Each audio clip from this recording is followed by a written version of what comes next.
लाहौर में डॉक्टर अशरफ जलाली साहब का कसूर बता दो। उलमा खड़े, मुझे बताए डॉक्टर अशरफ जलाली साहब का कसूर क्या बताए। FIR जमानत नहीं हो रही।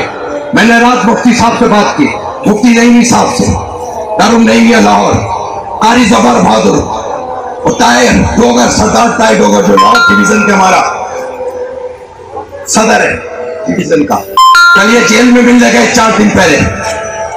कहने का 24 को इंशाल्लाह जमानत हो जाएगी। कहने का वो दूसरों के वकील नहीं आए। मैंने कहा वकील हमारे में आ जाता है, उनके में नहीं आता। तो अगर वो 10 साल तक नहीं आएगा तो जमानत भी दो, कसूर बता दो।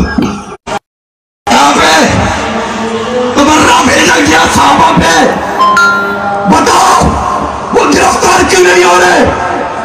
बताओ 12 लाख की रैली निकाली। एक भाइयों साहब, ये सुन्नत को कब तक दीवार से लगाया जाएगा? काज़ी आज़म के मदार की बेहुरमती होती है, कोई गिरफ्तार और फौरन छूट जाता है। और एक मुफ्ती साहब को आज तक जेल में डाला हुआ है, जेल में नमाज पढ़ने नहीं दी जाती। ये अहले सुन्नत के साथ आज डॉक्टर जलाली साहब के पास वजू का पानी नहीं होता। आज डॉक्टर जलाली साहब के पास, आज डॉक्टर अशरफ जलाली जो आपका एक खजाना है, खजाना मुफक्किर इस्लाम, उनका कसूर बता दो यार। मैं जा रहा हूं लाहौर, तारीख नहीं बताऊंगा, जा रहा हूं लाहौर में। रोक सको तो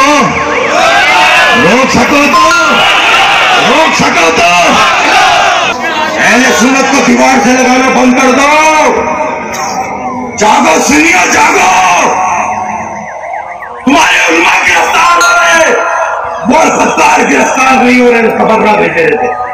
इसलिए कि उनका मिनिस्टर अंदर बैठा हुआ है सीएम हाउस के अंदर, बुखारी वहां बैठा हुआ है इस्लामाबाद में, 35 लाख रुपए देके छोड़ा है, इंग्लैंड भगाया है। अल्लाह ताला हमें ईमान की दौलत से माला पार फरमाए। मैंने कहा आका की रहमत बरस रही, आज अपना टुकड़ा रोएंगे इनके आगे।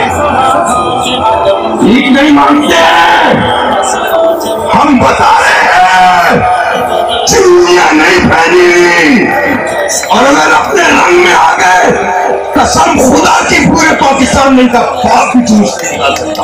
तो ये नबी के गुलामों का पाकिस्तान है, ये होश पाक के चाहने वालों का पाकिस्तान है, ये दादा हुजूर के चाहने मानने वालों का पाकिस्तान है। ये तेरे बाप का पाकिस्तान नहीं है। तुम्हारे बाप को उस वक्त भी मुखालिफ थे, सिर्फ हमारे लोगों को पकड़ने के लिए पहले के लिए यहाँ पर खड़े हो गए, तमन्ना भेजा गया साहबा के ऊपर।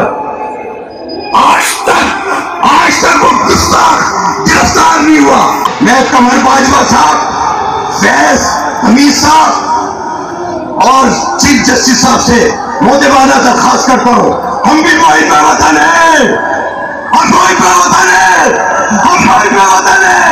हमारा कसूर बताओ क्या है? हमने पाकिस्तान बनते हुए 22 लाख जनाजे देखे, हमारा कसूर क्या है बताओ? बाजवा साहब, ये जुल्म हो रहा है। आज पाकिस्तान के मानने वालों को सूली चढ़ाया जा रहा है। आज पाकिस्तान साहबा की हुर्मत करने वालों को खुला छोड़ा हुआ है। और एक बेगैरत, इस्लामाबाद का बेगैरत आसिफ अलवी, हल्का नहीं लेना, सुन्नी को, नबी के गुलामों को हल्का नहीं लेना। वो तो 72 हजारों पे भारी है। जाग जाओ, खुदा का वास्ता है, जाग जाओ, कसम खुदा की जाग जाओ। हमें मौत से डर नहीं लगता। फारूक आजम ने कहा था, जो अल्लाह से डरता है वो दुनिया से नहीं डरता, जो दुनिया से डरता है वो अल्लाह से नहीं डरता। मुफक्किर इस्लाम डॉक्टर अशरफ जलाली साहब को 22 से रिहाई